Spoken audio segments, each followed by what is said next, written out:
Recognize someone you haven't seen in a while? This is Baby for anybody that doesn't know, and Baby's been out of commission.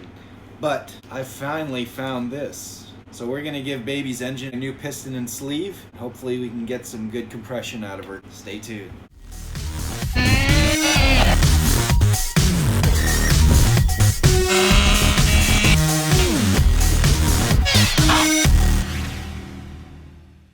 All right, let's get into this. So I found this, finally. I really didn't think I would ever find one that was reasonable priced. They're so hard to come by that everywhere I checked online, I may as well have just replaced the entire engine for what these were costing online. So I found this actually at a local hobby shop. Hopefully I can get some good compression. Now I've got this set up right now to record over top. So I'm gonna switch you over to the GoPro. I already took the pins out, so let's take this body off.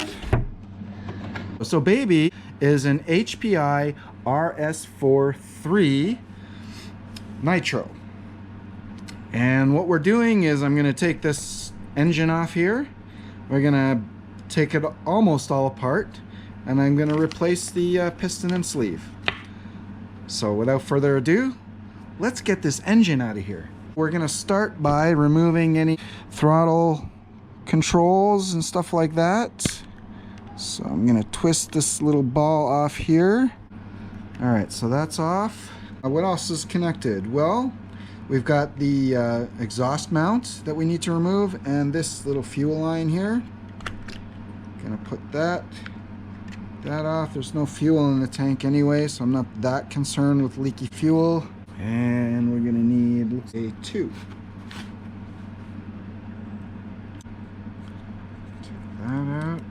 Okay, so I think that pretty well does it for the top. So there we go. Flip this bad boy upside down, and we've got a bunch of hexes here. And you'll notice I actually invested in some tools. I got these hex drivers.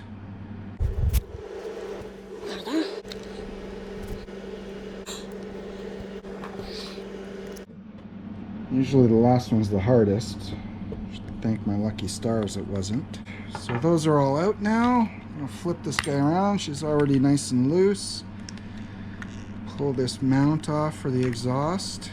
And I almost forgot to take the pressure return line off the exhaust. And she's out. Now I know that we're gonna have to disconnect the push rod. So we're gonna have to take the back of the motor off. When I take the back of the motor off, I have to replace the rear seal. I do have spare ones. I'll show you what those look like. A good note is if you're going to do this, make sure you've got all the necessary seals to put everything back. Off comes the ripcord first. And I just wanted to show you, it's hard to tell, but this is really super easy to pull right now. And that's because there isn't a whole lot of compression in there to stop me from pulling it. Normally you want it to be a little tough to pull. You don't want to have to be the Incredible Hulk. You definitely don't want it to be as easy as it is for me. So that's a good sign that there is too much space between the sleeve and the cylinder. I'll pull that right out. I'll leave that alone. And then this is a one-way bearing, so it can't go on the opposite way, otherwise you'll never start it. So we're gonna make sure that that goes in the proper way. All right, now we got these 4 screws on the back here, holding the back plate onto the motor. Could be a little difficult because I believe there is some Loctite. Now we got those screws out. I can pull this backing plate off. Here's the rear seal I was talking about. So this one, you know what? I can probably use that again, but seeing as I got another one anyway, I'm going to use the new one. Let me see if I can shine some light on that. There we go. There's the crank and the push rod. Now we want to get this top piece, the heat sink, off. That is a 2mm hex. Any machine screw that goes into metal should be thread locked. And I do believe I have thread lock on these. Man, I can't get it in there. I put some hair around that. There we go.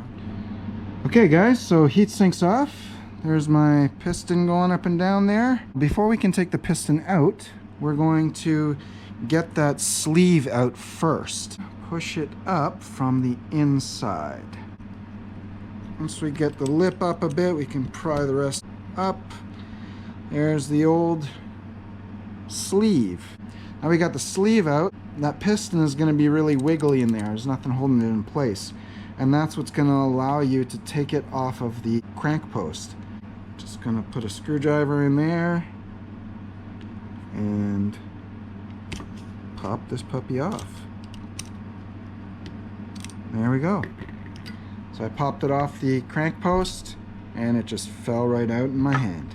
So I have to get this set pin out of here, and then I'll free up this push rod, and then I'll put the push rod on the new piston. Well guys, I got it all back together. So basically up to the point you saw, my GoPro stopped recording. A couple of things, issues I did run into is when I was removing the pin that held the push rod in, I thought it was just a pin that you had to knock out, but no, there's actually these teeny tiny little springs that hold the push rod shaft in. So I had to take those out. Now while removing them, I'm not going to sugarcoat it, I lost them. They sprung and they went flying, and they're so tiny I didn't bother looking for them. So what I did was I grabbed an old spring from a click pen, and I just cut the little end of the spring off, and I bent it so that it would fit inside, and it worked just as well as the originals. In fact, the spring was a little bit thicker, but it still sat in the groove perfectly, and it looked like it was they were even stronger than the original parts. So that was a bonus. It was a bit of a, oh my god, what am I gonna do moment, and then I figured it out. Now the other thing is, this piston was not the right one. I guess there's a couple of different 12R motors. I think that maybe mine is the 12R SS, and I guess there was also a regular 12R. So the piston didn't work, so I had to keep the original piston. After removing it and everything, and I realized this isn't going to work, I had to remove it again and put back the old piston on the push rod.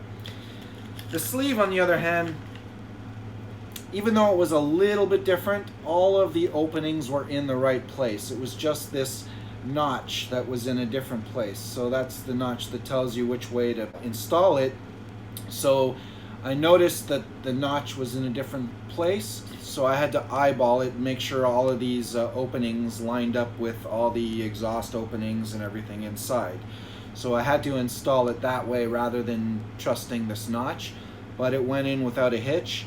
And the sleeve actually gives it a lot more compression. Even though it's the old cylinder, I really got to pull this now. There's a lot more compression. And once I have it on the car, it's going to give me that extra stability I'll need to be able to pull it. But this I am super happy with. There's a lot more compression. I would say it's a great success. So I'm going to go ahead and install this back onto Baby. So hit the subscribe and the notification button, and you'll see the next video with Baby's rebuilt engine. I really hope that this wrenching helped you. If you're thinking about rebuilding your nitro engine, don't be afraid. Just jump into it. I mean, if it doesn't work, what's the worst that's going to happen? It won't work after. You don't have to go out and spend a ton of dough on a new motor. In any case, guys, keep on RCing, keep on keeping on. Ciao for now.